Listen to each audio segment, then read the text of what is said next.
The Premier League season may be over, but fantasy never sleeps. The Euro Fantasy is live now, and the deadline is in 1 or 2 days from when you're watching this video.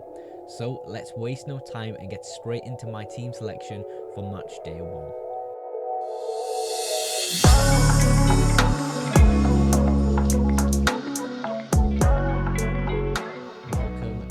The team, guys. Of course, this isn't Premier League fantasy content, this is the Euros, but I hope you enjoy this video and get involved in the Euros Fantasy League. It's a super fun game. It's similar to FPL, so you're going to have a great time watching an amazing tournament. But let's get straight in. Verbruggen in goal. We know he's going to be a starter for the Netherlands. The Netherlands do have somewhat of a tricky group in a way. If you really we look here, France and Poland really standout teams there, decent teams in terms of rank, and of course Austria being kind of amongst that as well. Austria actually, a decently strong team, so you could say that's probably one of the harder groups you could really pick from. But I think getting his starter from a decent Netherlands team who seem to be working pretty well with each other actually is really valuable. And of course having Costa on the bench of Portugal if anything goes wrong and Verbruggen does concede a lot of goals. I think Portugal are going to have a fantastic tournament, and you'll see next to him on the bench is João Cancelo. I think Cancelo is a fantastic player. We've seen from his City days how good he was. Of course we owned him in FPL a long time ago now, but he's continued to be a great player. And yeah, for the starting defensive lineup, you'll notice you maybe see some faces where you're like, I would actually play Cancelo over them. Well, because it's the fantasy Euros, you can kind of make changes as we go through the days. So let's say Trent plays on the 16th. Let's say he only gets half a game. His midfield position that he's been pushed into isn't working, so Cancelo later I could sub in for Trent, and Trent can just rest on my bench. So it's a really great system in terms of having good subs on the bench. So that's why you might see that and be like, well, actually, why are you playing Cancelo on the bench? That is why. Wout Vaes on the left side of the screen here. Belgium, I think, are going to do really well. You'll see their group in a second. It is absolutely just... It should be a goal fest for Belgium. You'll see why I've got another Belgian player in my squad later on in the video. But I feel as though clean sheets are going to be often for Belgium. And hopefully there's not a lot of rotation in his position. But I feel as though, it's a really nice asset to have from a bad group for Germany. Belgium, they're going to absolutely dominate that group. I spoke a little bit about Trent's position before for the reason I've picked him. I feel as though he's going to be put in that midfield position for England, and regardless of whether you think he's better at right back or centre midfield, I think he's going to be creative in that midfield position, especially for this game against Serbia. So that is why he's in the squad. I feel as though it's been building up to start Trent in this first match, so that's what I'm going to go with. Theo Hernandez, as far as I'm aware, I feel as though I picked the right Hernandez brother. The other one is injured, but regardless of which one it is, because I always get mixed up on them too. Yeah, what can I say else about France? Of course, we looked at their group before. You've got Poland, Austria, and Netherlands amongst there with France, but there's some real quality in that French team, and I feel as though when they get going, it's probably going to get pretty good for them. So yeah, I just wanted a little bit of a taste of that in defence. Mittelstadt, really awesome Stuttgart player. Of course, Stuttgart doing so well in the Bundesliga last season. Only really just missing out, apart from obviously that ridiculously insane season from Leverkusen. But yeah, I'm really happy to have him in. Of course, he plays on the 14th as well, so regardless of what happens, you can always put Cancelo anywhere across this lineup if something goes wrong with the defence. But yeah, overall super excited to be back playing fantasy football. It is the Euros and I'm more than happy with that. So let's go on to the midfielders. So the midfielders, bit less to talk about now. I feel as though there are so many options across the midfield that you can go with that you know, it's hard to really say this is the correct pick. This is the absolute optimal pick you should play, because I don't really think there is one, especially in an international tournament where kind of anything can be happening. I feel as though you can really get creative with the midfield and pick some, slightly different players to what you would normally pick. You like your Jude Bellingham, your Sakas. I feel as though there's other options you can go for, which are probably just as good if you look at people's groups and really get down to probably who's going to perform pretty well for their club. So probably the safer options I've gone with here: a Bruno Fernandes and a Florian Wirtz. You could also put in Xavi Simons there as well as a safe pick. Bruno Fernandes on the bench, of course, with a later fixture date. He is probably one of the better midfielders amongst the five I've got there.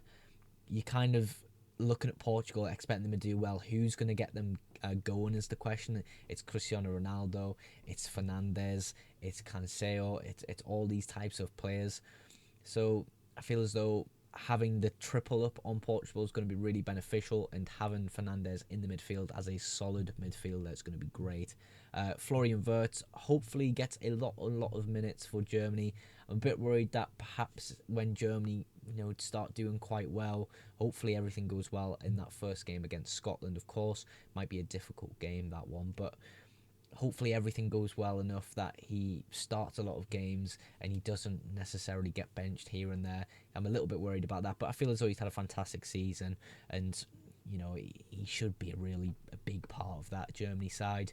Xavi Simons, sort of in and out the team here and there, starting to get more minutes coming through on that sort of right wing side. Kind of unsure exactly how Netherlands are going to play with him, because Frimpong has been on that right hand side as well, but I feel as though if we understand that he's not going to get a lot of minutes, you can easily go to another asset which is just as good around that price point. There's a lot to pick from. Moving on to slightly different picks, Jorginho, a real enabler in the squad. He's on penalties if he's on the pitch, which is absolutely fantastic. Maybe going to be a few more penalties this Euros. Of course, quite a lot last Euros. So yeah, maybe it's a good pick. I'm not too sure. I'm kind of 50-50 on Jorginho at the moment. Hula for Turkey, of course, a Real Madrid youngster. Turkey fans absolutely love him. Why wouldn't you? He's such a talented kid, but I'll say that again, he's a kid. Is he going to really be starting every match for Turkey? I know Turkey fans probably want that, but I don't think it's necessarily realistic. That's why he's on the bench, and I have options like Fernandes as well. So yeah, it's a bit more ambitious, a cheaper player, of course, big enablers in Jorginho and Hula, which puts me now on to the forwards, which I'll speak about, which are a bit more pricier. Well, here we are. I am boring and basic. I'll just say it. I am boring and basic. Lukaku, Kane, Mbappe. Yeah, I'm basic. I've got to go with it. I feel as though the strength is just so hard to oppose. You can maybe argue getting a cheaper forward instead of Lukaku and going with someone else. I don't know.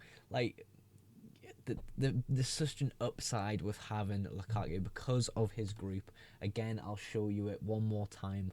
Look at that group and tell me it doesn't scream goals. And I think not having Lukaku is going to be such a pain. And Kane, again, England have got a decent group, man. Let's just find it to show you again. I mean, Denmark are only the real side there that pose a threat to me as an England fan. And of course, we know France's group having a little bit stronger teams in it. But you're looking at Mbappe, probably one of the better players in the world right now, easily top 3 best players in the world. So yeah, it's so basic, it's so boring. I know you want to see someone different, but it's really hard to oppose this, in my opinion. And I think strong captaincy options, being able to change your captaincy if it doesn't go so well on a player, like I am going to be changing captains left, right and centre if it doesn't work out. And I feel as though with these players, at least 1 or 2 of them are going to have decent match days and score quite a lot of points, being the opening fixture.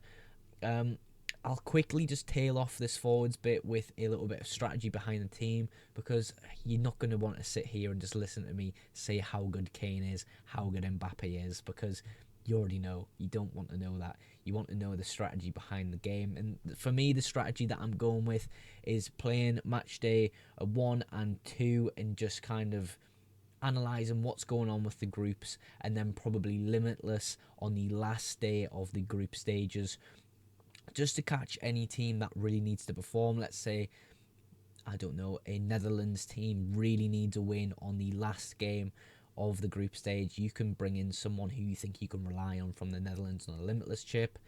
There's a lot of stuff you can do with these strategies, but for me, limitless on the end of the group stage is going to be great, especially going into the round of 16, where you get that free unlimited transfer period to kind of sort your team and get rid of some of the players who have been eliminated from the competition.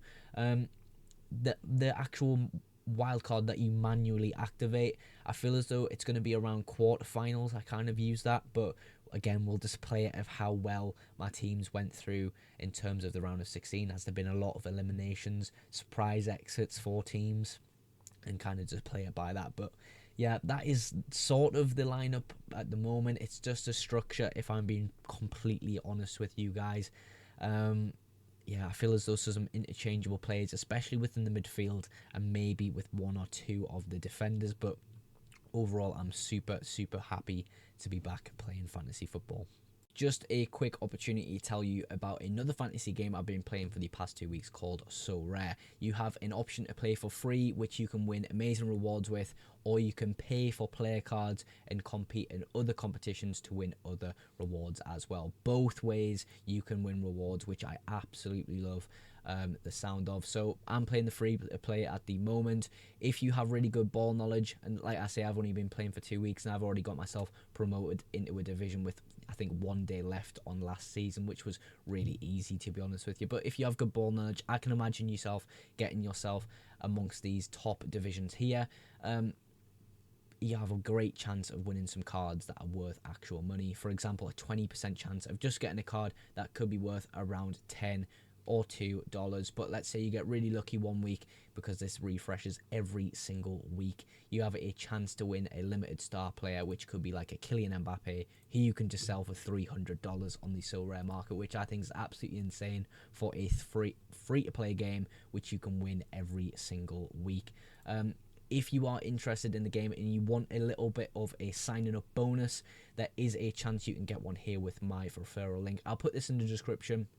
But if you sign up with my link and you buy 5 player cards in the first 30 days, you get £50 in credit on your Sorare account, and also I receive that as well. So let's say you built a small 5-a-side team for the Euros competition, so you can earn some really great prizes. You get $50 in return, and you can definitely build a Euros team for under $50 with some of the amazing budget options on the Sorare market at the moment. But yeah, Sorare, fantastic game. I've been playing for free at the moment, and I think it's amazing. So if you're going to check it out, use my referral link in the description. Hopefully you've enjoyed today's video. Of course, it's a little bit different from the normal Fantasy Premier League content, but it's been really fun to make today's video. Of course, hopefully you guys go and enjoy this Euros competition with a little bit of Euros fantasy. If you do want updates on my Euro team, I'm going to be posting on YouTube throughout the entire tournament, so look out for more of those videos. But that is everything for today's video.